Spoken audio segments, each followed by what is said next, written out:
I'm guessing you don't want to hear about my everyday life, so I will just write down the interesting and relevant parts. 3 days ago, I woke up in the middle of the night to what sounded like heavy breathing coming from the doorway of my bedroom.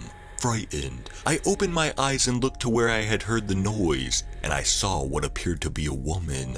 It was too dark for me to get any details of her appearance, other than her height and long dark hair, but I could feel her staring straight into my soul. My heart was pounding, and I tried to move, but I couldn't. No matter how hard I tried, I just couldn't. So I did the only thing I could. I stared at her, terrified with an overwhelming feeling of powerlessness. After a few seconds, which felt like hours, she just disappeared. There was no movement, no sound. One moment she was there, and the next she wasn't. After she disappeared, I discovered that I could move again, but I didn't move. I just continued staring at where she had stood for a few minutes. I was terrified, but I managed to find enough courage to get out of bed and turn on the lights. My first thought was to search through the house and to call the police because of someone breaking in and watching me sleep. But my second thought was that it wasn't a break-in, that it wasn't even real. Just a realistic and horrifying nightmare. How else would I explain being unable to move and the woman just disappearing? So I called a close friend of mine. He was annoyed at me calling and waking him up in the middle of the night, but I told him it was important and that he needed to come over, so he told me he needed a few minutes to get dressed and that he would be here as soon as possible. Still scared and waiting for my friend, I opened Google to find out if anyone had experienced something similar to what happened to me. And I found out something called sleep paralysis. If you don't know what it is, I'll give you a summary of what I found out from Wikipedia. It's basically your brain waking up before your body, so you find yourself unable to move, and when it happens, you may hallucinate. So while reading, I heard someone knocking on the door. I must admit that I was scared when I heard it, before remembering that I had asked someone to come over. So I walked downstairs, or rather, I ran downstairs scared of the dark and opened the door and invited my friend to come inside. He commented on me being a bit shaky and asked if I was alright and why I had asked him to come over. So I told him what had happened and that I was scared of being alone. To my surprise, he didn't ask for any follow-up questions, and he wasn't mad or even annoyed at me. He just offered to stay up with me until morning and to sleep with me for a day or two if it made me feel safer. I accepted his offer and asked myself what I had done to deserve such amazing friends. After chatting with him for a few minutes, we took a mattress and placed it next to my bed so we could sleep there for the following night. And after that, we went to the living room and watched TV until morning. Fast forward to 2 days ago, me and my friend had went to bed. He was laying next to me on the mattress we had placed on the floor the previous night, and once again, I woke up to the sound of heavy breathing, but this time, it wasn't coming from the doorway. It was coming from the foot of my bed. As I opened my eyes, I saw the same woman from the night before. I tried to move, I tried to scream, I tried to alert my friend, but I couldn't. I looked into the eyes of the woman, and even though it was too dark to see any details, and even though the only thing I could see in the place where her eyes were supposed to be was darkness, I knew that she was staring back at me.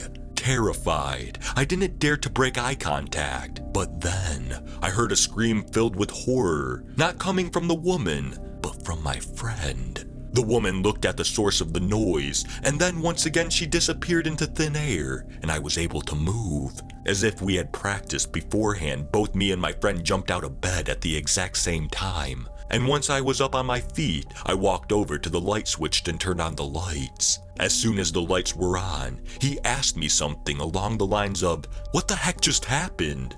So I told him the truth, which was that I didn't know. He wasn't happy with the answer he got, but it was the only one I had. After some crying from my part, and a lot of swearing coming from the both of us. We went to the kitchen, grabbed a knife for protection, and then once again, I found myself doing some Googling to find out what we had just encountered. After maybe 30 minutes, I found something interesting. I stumbled across something from some old folklore here in Sweden. It's called Mara. There was a lot of different information and stories about it, but something most of them had in common was that there was a woman sitting on your chest, making you unable to move, and sometimes even killing you. It had not sat on my chest, but it did catch my attention since it was part of Swedish folklore. And if it was Mara, there was a way to get rid of it. When researching it, I found a spell to banish it. The only problem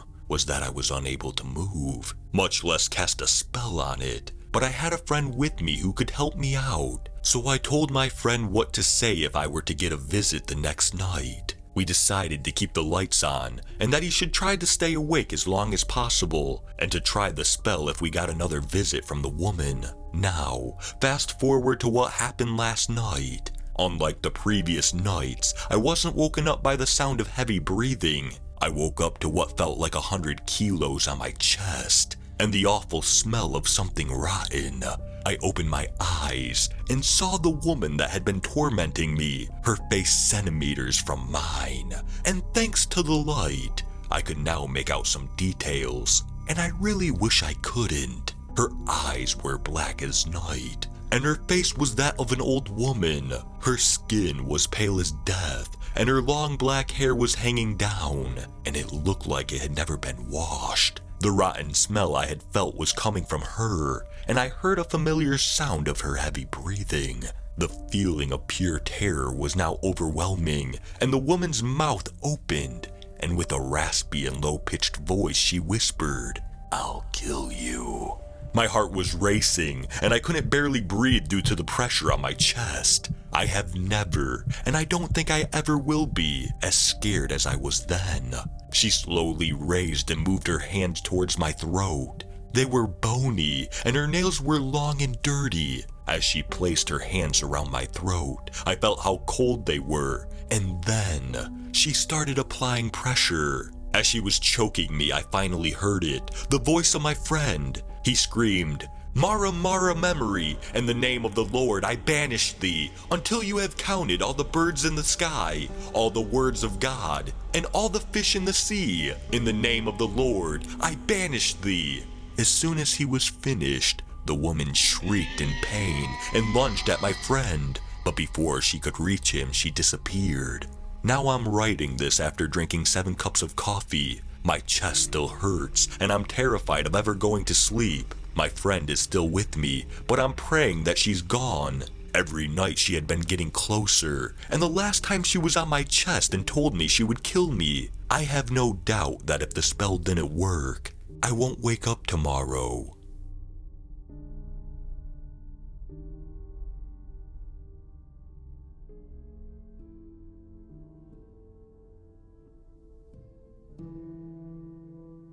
Thank you for listening to When I Fall Asleep, I'm Afraid I Won't Wake Up by 5fan666. If you enjoyed this story, please leave a like. And if you enjoy hearing stories from me, please subscribe and become a resident of Hill Street. And let me know how I'm doing in the comments. And I hope all of you have a fantastic night.